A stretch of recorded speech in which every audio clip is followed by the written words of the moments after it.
There's no doubt, ladies and gentlemen, that governments and business and the world economy as a whole face some pretty unprecedented challenges, although there are also opportunities. And if I may say so, your willingness to be here emphasizes the importance of accounting for sustainability and the process of developing the more comprehensive information we all need if we are to make the right decisions.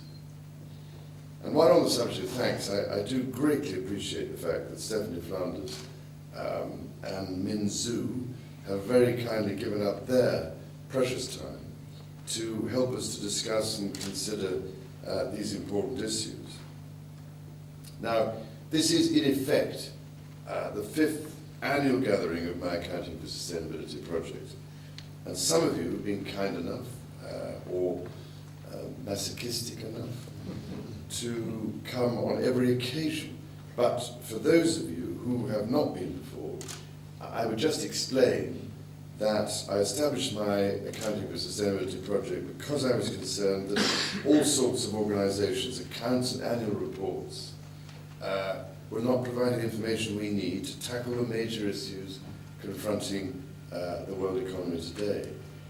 Everything from an increasing global population to the overconsumption of finite natural resources, from the pollution of land, sea and air to the cumulative impact of climate change. And I suppose this is an example of what various newspapers refer to as meddling, whereby presumably I wake up in the morning wondering which profession or organisation I can acknowledge that day. It says the architects on Mondays and the medical on Tuesdays, the accountants on Wednesdays, education's on Thursdays and fish on Fridays. But I must say that perhaps I shouldn't, that I am surprised by how successful the project has been. I suspect it is prospering so well because at long last we are all becoming aware just how badly we are damaging and over-consuming the planet's natural capital. There is, I think, a growing recognition that this natural capital is the most important and irreplaceable asset we have. The problem, though, is that much of it does not appear on our balance sheets, and its consumption is not recorded in our profit and loss accounts. Well, experts tell me that even though over 1 billion people have no ready access to drinkable water and live on less than $1 a day, we're still consuming every year 50% more of the planet's resources, natural resources, than it can renew. In other words, we are living way beyond the Earth's means. And my Accounting for Sustainability project was established, therefore, to address this issue, to ensure that we are counting everything that counts and measuring everything that matters. So, I'm very pleased to report today that it has been an excellent year. For one thing, we have collaborated with the Global Reporting Initiative and the International Federation of Accountants to establish the International Integrated Reporting Committee. The United Kingdom government has adapted the project's integrated reporting guidance for inclusion in the Public Sector Financial Reporting Manual. Our international accounting bodies network has expanded to an impressive 21 members, and I'm delighted to see so many of you here today. In addition, the project has published research into how sustainability has been embedded by 8 leading organizations in the public and private sectors.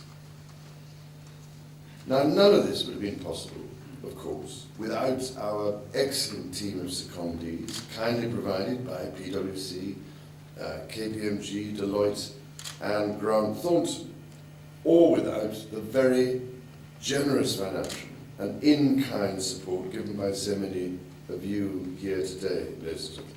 And your interest and generosity are, I promise you, very much appreciated, and I could not be more grateful.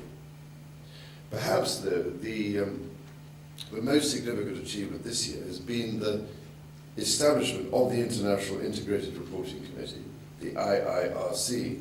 And I just wish its name was a bit easier to say. It is, I think, quite an achievement.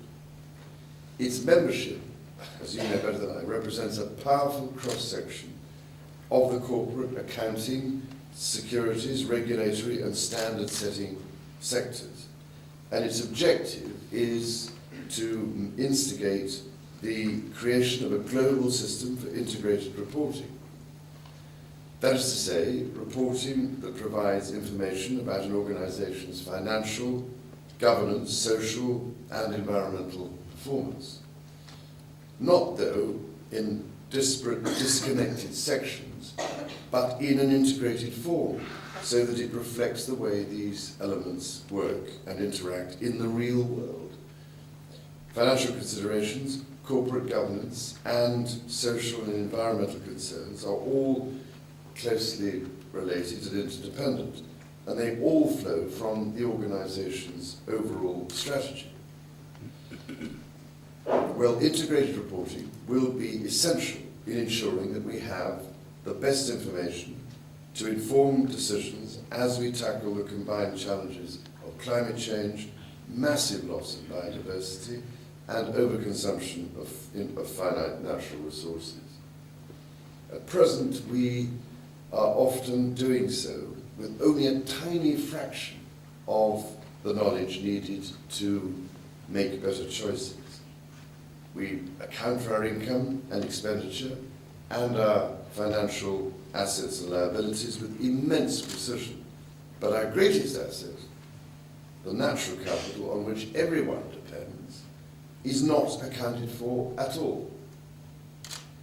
For example, how can it seem economically sensible to cut down rainforests to produce palm oil when the ecosystem service is lost?